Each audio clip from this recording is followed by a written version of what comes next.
Anyone that has any degree of influence has to learn that they have influence and be responsible for said influence. It doesn't matter to me if you're 19 and you just got saved and now you're mega famous on TikTok. That to me doesn't matter as much, in the sense that you have influence, now you have responsibility. With influence comes responsibility. Ruslan. Into that, guys, my name is Ruslan, and this channel exists to encourage you to mastermind your business the master's way. May not be subscribed yet, so if you aren't, please hit that subscribe button, as we are on the verge of cracking 10,000 subscribers, and I would love to celebrate that with you. All right, now let's get into the video. Nick, how long did it take you? You said you were studying YouTube for a long time and you wanted to be in this position for a long time. Like, what was that process? Like, where were you when you wanted it? And then like, where are you now? What's the biggest difference between those two spaces? I think I was like maybe like 17 when I really started to get into YouTube.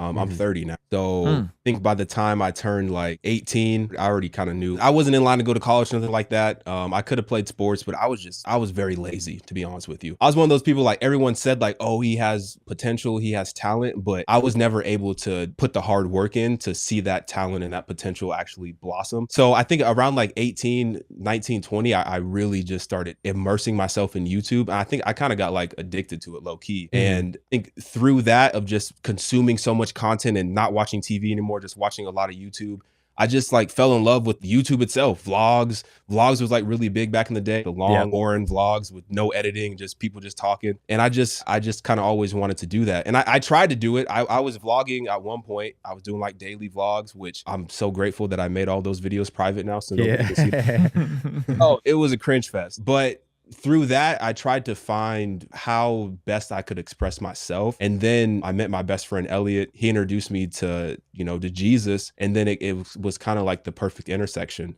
So I started this channel, I can't even remember, maybe it was like 6 years ago. I would not recommend doing this, but I was like a fresh baby Christian. And you're freestyling. I was just freestyling. I would pull out my iPhone. Like, I did not even really know what I was reading in the scriptures. Could not even like be pronounced like the books, but I would just pull out my iPhone and just talk about what I was learning, what I was gleaming from it. And it just kind of, I took a long break, like long, I mean like a 4 or 5 year break. And then when TikTok started, because I didn't see anything grow. I was listening to, you were just talking to John, and you were asking him about different tips of, how to be successful. And he was saying like, it's a process, it's gonna take some time. And during that time, I was posting videos, I didn't see anything happen. Maybe like 3 people were watching, which looking back at it, it's like, man, just be grateful for that you even have 3 people watching in the first place, because you literally just started talking. But my mindset was different. So I took a long break because I was discouraged. I wanted to quit YouTube. I felt like, God wasn't calling me to do this. I got into a different industry. I was selling insurance and just doing a bunch of different stuff, just trying to make money for real. And then TikTok just started going crazy. I just felt a tug in my heart, like, yo, just open up the app and just start talking about like God, start talking about your faith. Because at this time, I had gone through some stuff. Like I had left my job. I felt like God was telling me to leave my job, which is a whole nother conversation. Like, don't leave your job unless you're certain that God is telling you to leave your job. Do that.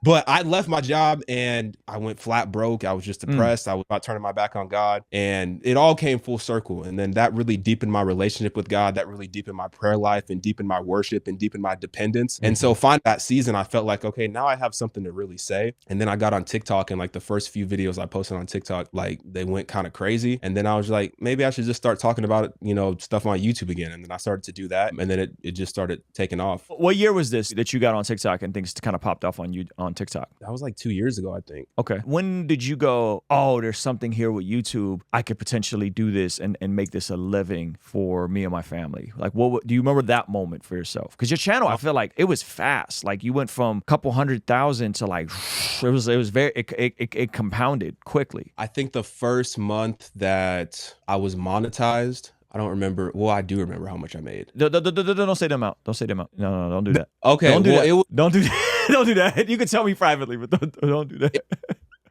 It was a decent amount. It wasn't like super crazy, but like for posting videos on the internet, it's like, okay, that's interesting. So I think it was at that moment, and that was 2 years ago. So everything was like within the span of like the past like couple years. And it all kind of stemmed from, posting videos on TikTok. And then I think I don't know how that audience came over to YouTube. I really don't know how it happened. It feels like a blur. It feels like I was just sometimes I still feel like I have like 500 subscribers. It's still very new. Like my mind hasn't really made the connection that no, there's a platform of people that are here. And sometimes I kind of that's like psych me out because I don't know. I still have this like imposter syndrome that I'm kind of because I haven't really fully realized like, yo, like this is what you were praying for. Like you're here now. Do you read the comments or do you not read your comments? Yes and no, mainly no. And I feel bad about that. I'll be honest with you, but I'll be honest with you. I'm still growing. I'm still maturing in a lot of ways, spiritually, emotionally. I'll read a comment and it could be a positive comment and I'll get like super high off it, but then I'll comment and I'll get really low on it. It'll kind of affect the way that I work and the way that I talk about things. Thankfully, my wife, she reads a lot of comments to me. So she'll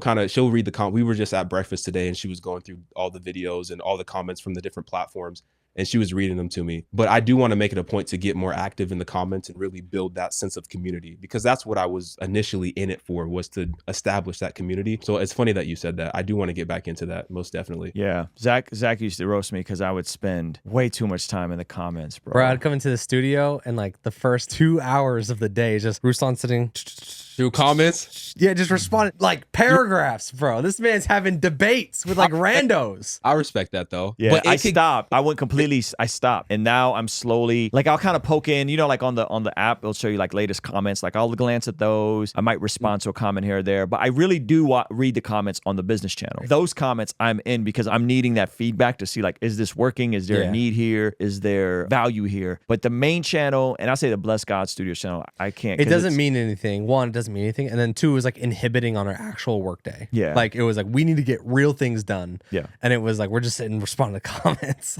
Yeah, so that was a healthy boundary. That's the thing. That's what happened with me too. If I'm responding, sometimes it's like I don't want to go combat people, but then I'm like having these like battles in my mind about like what they said and like what I should have said and stuff like that. So I don't know. It got kind of toxic for me, but I'm not really like it's gonna sound really weird. I'm not a big like social media person. Like I like to talk to face to face. That's where those face-to-face connections. So I haven't really ran into too many people who watch the channel in real life. It's been a few instances, but those comments face-to-face are so much more fulfilling in my opinion. I'm not big on like social media that much. You know who helped me with comments a lot, Nick, was Nick D. Nick D, he does read his comments, and then he says when he just gets a negative comment, he'll just be like, oh, like, I'm so sorry you feel that way. Like, okay, I'll try better next time. And those comments, I started doing that. Like I'll read a thing and somebody will say like, that's how you started replying. Yeah, someone said something. Oh, it was about the Black Jesus behind me. Somebody's like, what is that? Because I put up CP, the artist painting. I don't know if you saw it. It was a Black Jesus, but his eyes, you couldn't really see the blacks of his eyes. So it looked like it was like his eyes were white. And people were like, that looks crazy.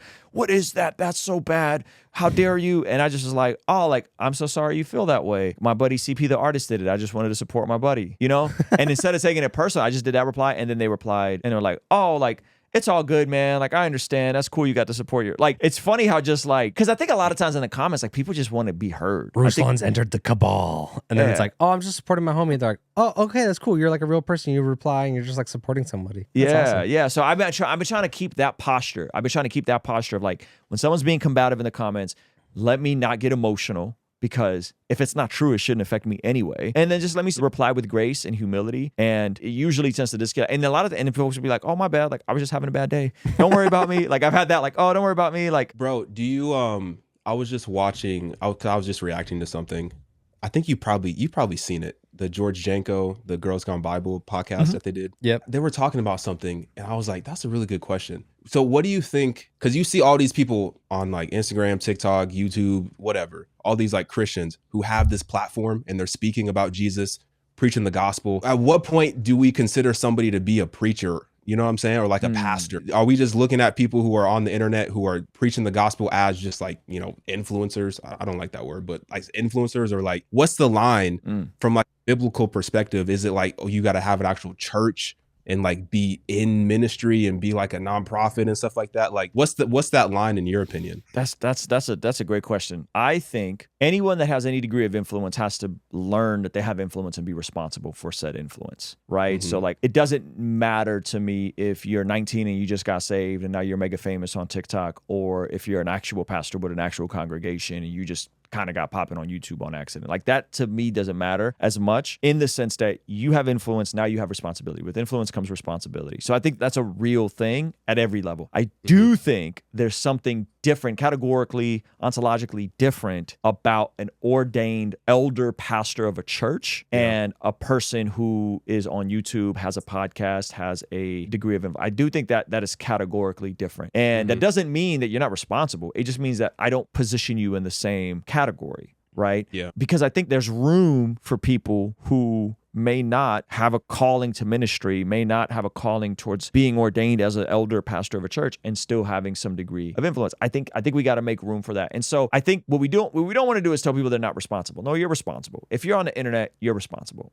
Joe Rogan is responsible, even though Joe Rogan's not a Christian, and he's still responsible if he's saying nonsense, right? And oftentimes it makes great content for me, right? If he's saying some nonsense. But I do think that we know it, man. I think George Janko knows that he has a degree of responsibility in terms of what he's saying, the things that are coming out of his mouth. And to his credit, he humbled himself and said, I vow to never curse again. But I do think that's a conversation that needed to happen in person with someone that could correct him on it. I don't think that needs to happen in comment section. I don't think people are George Janko's accountability partner. Like, you can share what you want, but I think those young ladies did what they were supposed to do and corrected him in person. And I think that's why you got the response that you got. Like, I think Christians yelling at him over comment sections isn't going to move the needle because he's going to be defensive. When the moment someone sits down and walks him through it, he'll humble himself, right? And I think that was beautiful. I think that's awesome. So to answer your question, Nick, I don't know where that line is, but I do know that if you have influence, you got to be responsible. It's that simple. What's the line between pastor and preacher, though? Because those have a different variation. So the word pastor is often interchangeably, I'm not saying this is right, I'm saying usually it's interchangeably used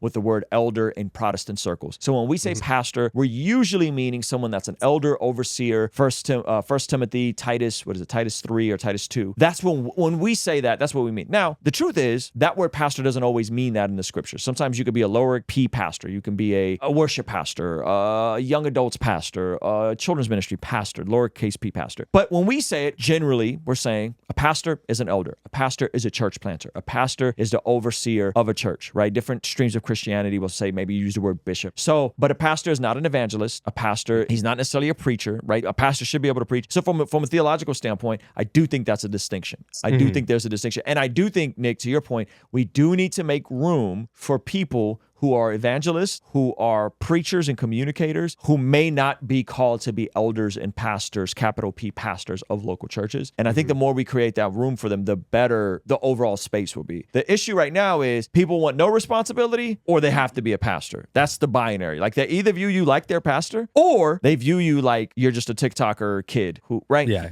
And the truth is that, like, both extremes, I think, are unhelpful. Yeah. No, I agree. I was just thinking about it even from like my own perspective in terms of like, because the Bible says there's going to be harsher judgment for those who I'm not gonna lie, that scares me like every single day. Yeah. Because I'm like, so much content. I'm saying so many things. And bro, I'm gonna have to account for all of those words. And I'm terrible. You're like, I'm a comedian, God. What? I'm a comedian. I read that proverb and it said, wisdom is lacking in the words of many. Like, when you're using a lot of words, there's not a lot of wisdom there, right? And I thought about that for myself, just like what Nick said. Like, the output of content, you're liable to say something dumb at some point. And the truth is, we will have to give an account. We will have to give an account for those things. And that should cause trembling. That should cause fear. That should cause reverence for God. And that should cause a seriousness for what we do. That, no, it's not just, I'm just a social media guy. No. There's a responsibility and we will have to give an account. And yeah, that's good. That's good. And that should keep us sober. That should keep us sober. That should keep us humble. That should keep us connected to our local churches, connected to our accountability and all that kind of stuff. The last couple months it's been that for me personally. Like, there's been like a good, like, I haven't been like humbled in the sense of like, boom, like I fell on my face. But I've been humbled in the sense that, like, my wife said something to me the other day and it was really good. It was like the right thing at the right time that I was like, you right. You right. Thank you so much for watching that video. Guys, I believe that one of the best ways you can build a business is by first building a platform online. So Zach Sparazzo put together a free training for you to learn the #1 metric you can control to help improve your online presence.